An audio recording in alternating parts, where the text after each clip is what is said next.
ভালোবাসার অফিস আমার প্রিয় অফিস এবং আল্লাহর তরফ থেকে পাওয়া সবথেকে বড় উপহার এই অফিস।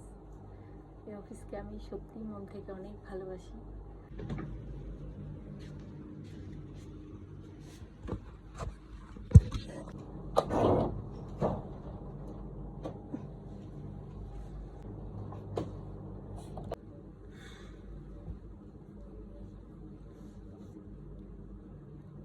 ভালোবাসার অফিস আমার প্রিয় অফিস এবং আল্লাহর তরফ থেকে পাওয়া সবথেকে বড় উপহার এই অফিস।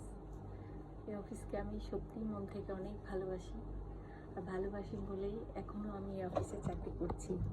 এত দীর্ঘ সময় হয়ে গেছে চাকরি ছেড়ে আমি যাইনি। কত অফিসে চাকরি ছেড়ে দিয়েছি, কিন্তু এখান থেকে আমি যাই না, কারণ এটা স্বয়ং আমার রব আমার জন্য ঠিক করেছে।